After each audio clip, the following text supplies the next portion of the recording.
Ouais, mais oui. Un mois d'août qui risque d'être correctionnel, comme on dit.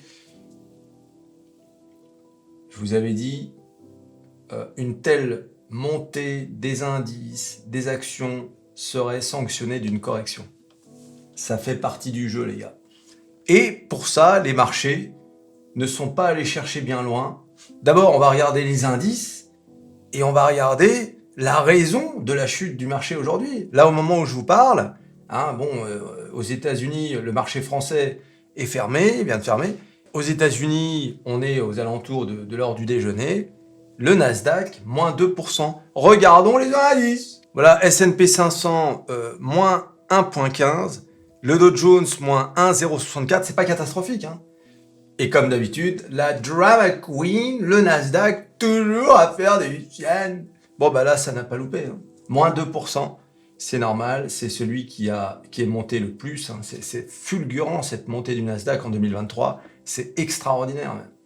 Je veux dire, on n'a jamais vu ça. Eh bien, forcément, quand ça corrige, ça corrige. Mais vous vous souvenez quand je vous disais, il faut surtout pas que le Nasdaq passe en dessous des 14 000. Regardez, 13 996 points. Tiens, j'ai envie de rajouter le virgule 50. C'est parce qu'il faut nous donner un peu de... C'est incroyable. Regardez là, 13 999 au moment où je parle. Vous voyez, ça va très vite, hein. Donc là, vraiment, waouh. Alors, quelle est l'excuse du marché pour s'effondrer?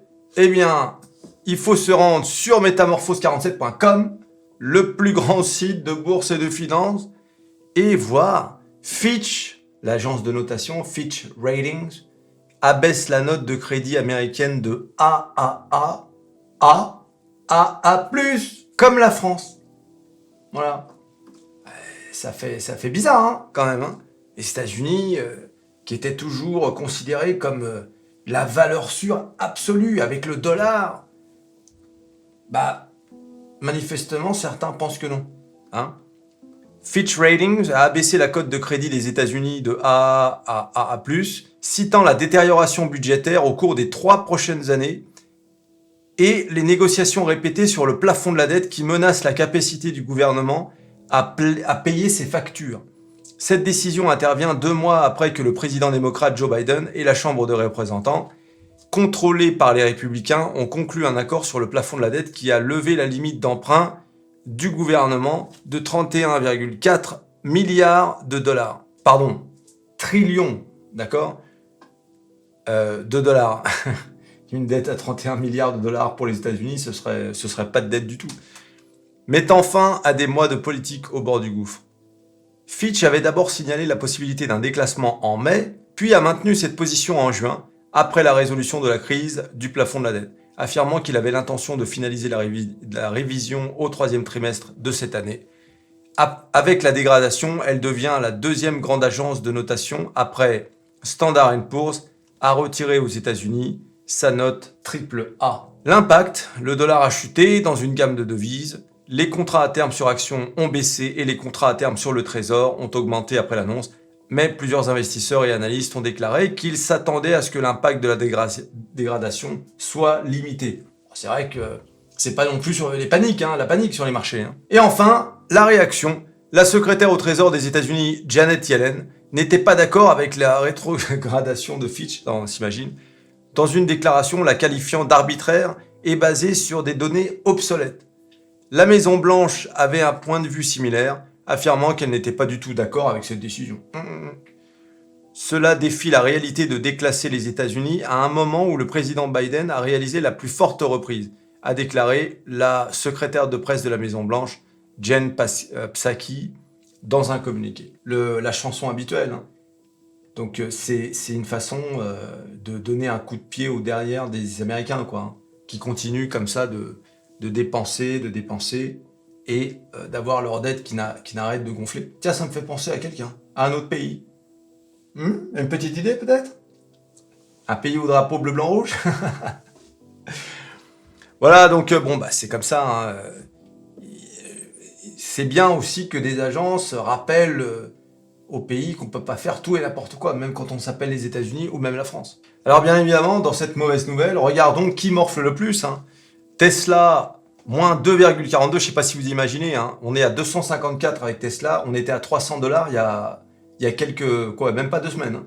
On était à 300 $, on vient de perdre 50 $ par action, c'est énorme. Apple, alors, vous allez voir, c'est la deuxième news hein, sur Apple, 193,20, moins 1,23, Microsoft, moins 2% quand même, 329, là c'est pareil, hein, on était à 366. Hein. Google, 129, Amazon 128, moins 2, moins 2,30, Meta 313, voilà, presque moins 3% sur Meta. Nvidia, moins 4. Alors, toutes les actions hein, qui sont montées en flèche, forcément, ça va vendre. Hein. C'est normal.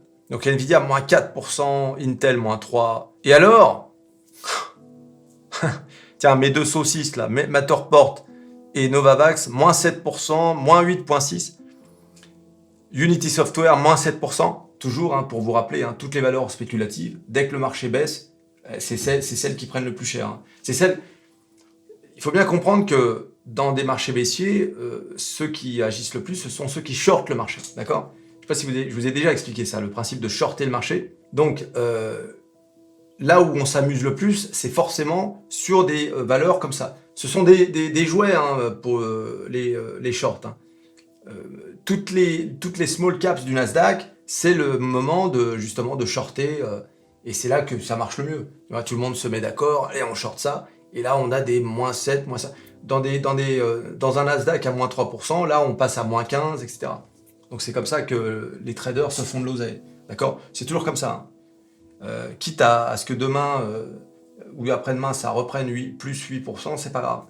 L'idée, c'est de se faire de l'oseille. N'oublions pas que les marchés sont manipulés jusqu'à l'os, à longueur de journée, et que en daily, c'est-à-dire en day trading, si tu regardes vraiment au détail une action sur laquelle tu as misé, tu t'en sors pas. Hein.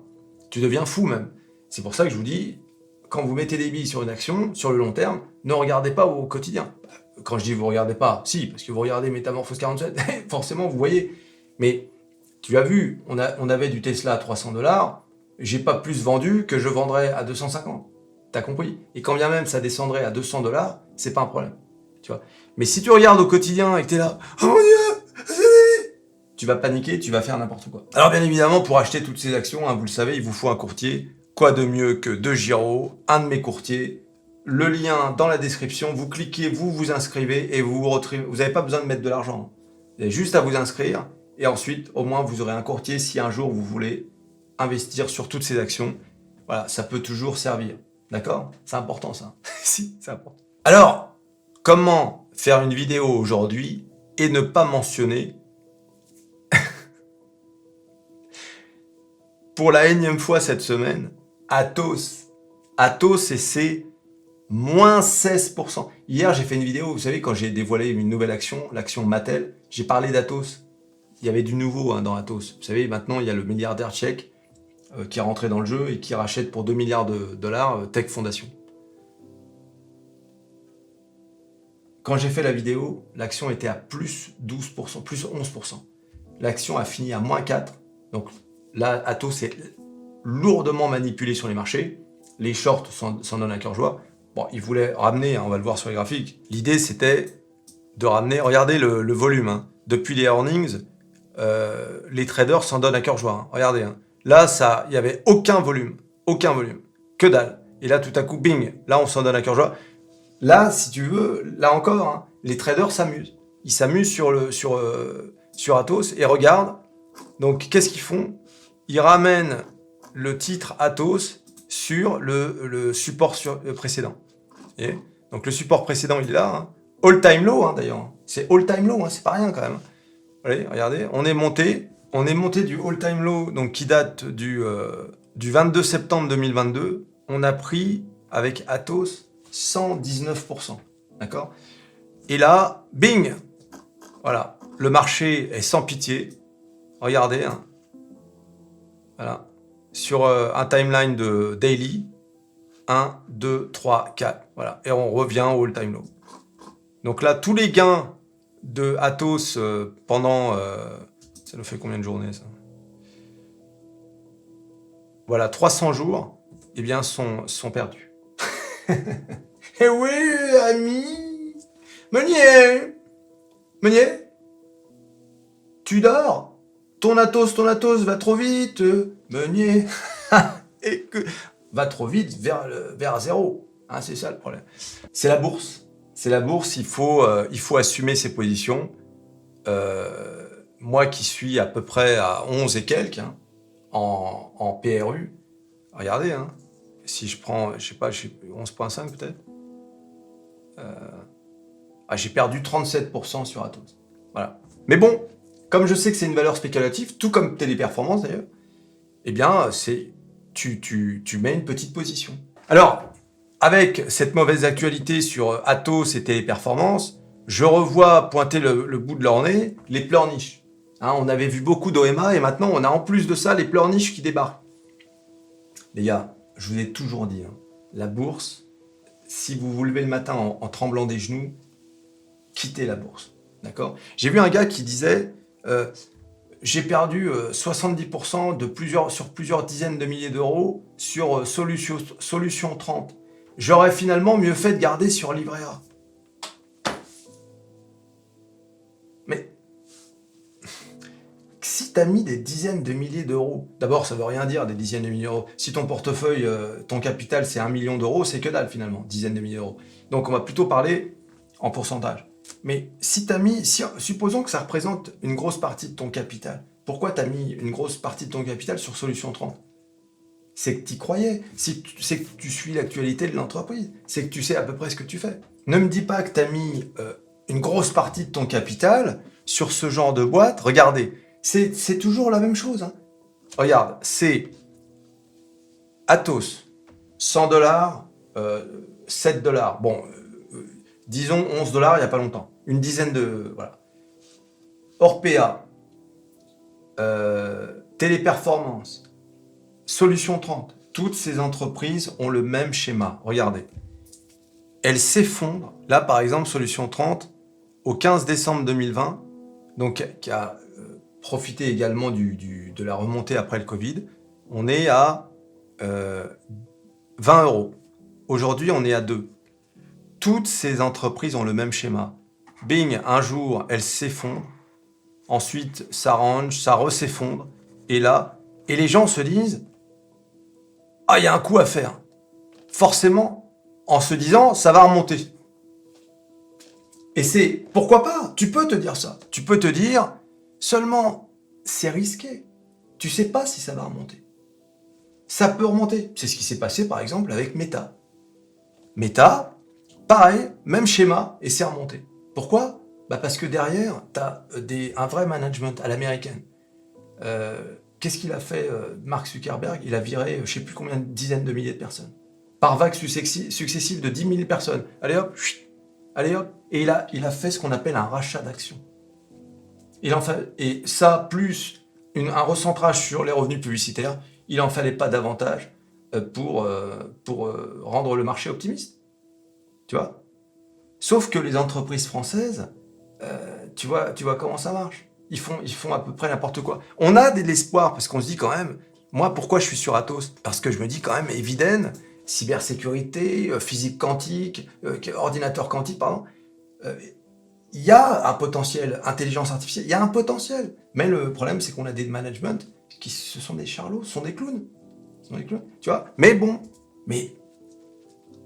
quand tu réfléchis comme ça, tu te dis « Ah ouais, il y a peut-être un potentiel ». Mais dans ce cas-là, tu mets pas une grosse partie de ton capital. Tu fais comme moi, tu ouvres une petite ligne. Comme sur Téléperformance, j'ai ouvert une petite ligne. Tu mets pas des dizaines de milliers d'euros si ton portefeuille, par exemple, il est à 100 000 balles. C'est trop risqué. Même sur des titres comme Meta, tu mets pas des dizaines des dizaines de pourcents de ton capital. Ah oui les gars, non, faire attention. Donc voilà. Donc blâmer la bourse parce que t'as perdu 70% de tes dizaines de milliers d'euros et tu te dis ça aurait été mieux le livret A, non, là je peux pas entendre un truc pareil. C'est pas la bourse qu'il faut blâmer, c'est ta prise de risque et ta cupidité. C'est-à-dire que quand je dis cupidité, c'est-à-dire tu t'es dit comme le titre a perdu 92% de ses plus hauts, tu te dis, si ça remonte, et ça remonte au plus haut, on peut atteindre, je peux faire un 980%. D'accord? Ça veut dire que tu peux multiplier ton capital par 10. C'est ça que tu t'es dit. Tu t'es dit, il y a un coup à faire. Je vais multiplier mon capital par 10. Ce qui est énorme, ça arrive. Hein. C'est ce qui est arrivé à Tesla avant le Covid. Le titre est ça a été multiplié par 12. On est à $100, on est arrivé à $1200. Tu mettais 10 000 euros sur Tesla, tu es arrivé à 120 000. D'accord? En à peine 2 ans, même pas 2 ans.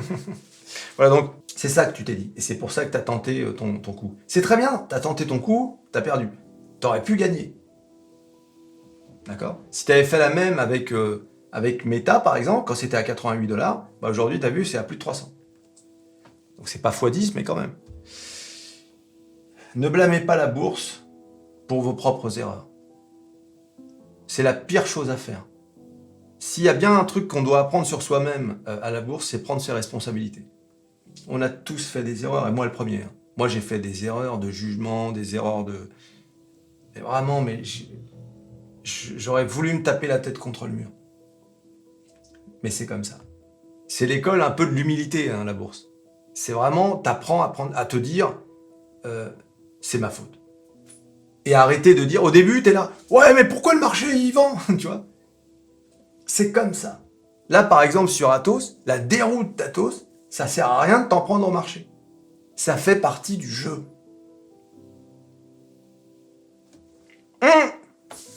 C'est la manipulation boursière. D'accord? Et il faut faire avec. Donc quand tu vois un truc comme ça, une société qui s'effondre, qui perd 90% de sa valeur, c'est que on peut pas dire que ce soit la société la plus saine qui soit. Alors si tu te dis, ouais, mais je pense que ça peut remonter, etc., dans ce cas-là, mets une petite ligne. Mets un billet, comme on dit.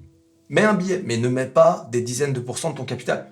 Je suppose que c'est ça, parce que tu as l'air de dire que le livret A, c'est mieux. Je suppose que tu as perdu beaucoup d'argent. 70% de plusieurs dizaines de milliers d'euros, oui, fait beaucoup. Bon, voilà, c'était la réflexion du jour. En tout cas, sur les marchés, maintenant, je pense que il va peut-être falloir s'attendre à une correction. Écoutez, les gars, c'est un peu normal aussi. Hein. Regardez-moi cette courbe. Regardez ça. Vous avez vu? Donc, une première montée ici, une grosse correction ici, et là, bing, on est quasiment en ligne droite sur le Nasdaq. Donc voilà, vraisemblablement, on peut s'imaginer une grosse correction qui viendrait nous ramener peut-être à 13 300 et pour repartir plus haut. Ça ferait quoi d'ailleurs, ça? Tiens, voyons un peu. Oh, même au-delà de 13 000. Si on prend une correction de 10%, on arrive à 12 900. Et si je prends une correction de 15%, ce qui serait énorme, on arrive à 12 300. Tu vois? Donc tout est possible. Hein. Ça peut corriger fort au mois d'août. Hein. On fait le tour vite fait. Apple fait face à une baisse des ventes d'iPhone. Je vous rappelle que les résultats d'Apple, c'est demain. Donc là, ça peut encore donner une seconde claque au marché. Je vous dis, hein, ça va corriger sec. Hein. Ça peut corriger sec en tout cas. Et alors, une petite anecdote rigolote, un insolite. L'action Tupperware a pris près de 800% en 2 semaines. Allez lire l'article. En fait, c'est ni plus ni moins que comme GameStop, etc. Ce sont maintenant des meme stocks. Et je sais pas si vous avez 800% en 2 semaines. Là, on a fait très fort. Hein. T'imagines quand même 800%. Voilà. Tu mettais 1000 balles il y a 2 semaines, tu avais 8000 balles aujourd'hui. Oui, ami. Donc, c'est comme ça. Là, vous avez les détails des pourparlers entre le milliardaire tchèque Daniel Kretinsky et Atos pour acquérir l'unité de service informatique d'Atos. Les résultats d'AMD. AMD annonce une baisse de revenus au 2e trimestre 2023, mais est optimiste pour le 4e et l'IA, parce qu'on attend AMD pour concurrencer Nvidia. Hein. Il n'y a que comme ça que AMD pourra s'en sortir. Hein. Si AMD laisse Nvidia prendre un chemin irrattrapable, ce sera très dur hein, pour eux. D'accord ? Mais bon, AMD a déjà fait le coup, hein, souvenez-vous, avant AMD était toujours à la traîne par rapport à Intel, et puis finalement, ils ont réussi à les rattraper. Hein. Donc tout est possible dans la technologie, hein, il ne faut jamais perdre espoir. Et oui, ami. Et alors, au sujet des OMA, merci à DJC, qui nous a sorti le gif le plus extraordinaire. Regardez-moi ça. 4 OMA qui font une chorégraphie. Et regardez-les, ils sont là, heureux comme tout de voir le marché s'effondrer. Quelle honte. Et j'ai dit, excellent, tu vas la revoir dans une de mes vidéos, celle-là. Merci. Ah, c'est obligé. Belle trouvaille de DJC. Hein. Voilà. Et il met les OMA be like. Aïe, aïe, aïe. Apparemment, DJC, là, il parle anglais. Il est peut-être abonné à Métamorphose américaine. La chaîne d'apprentissage de l'anglais. Qu'attendez-vous pour vous y inscrire? Aïe, aïe.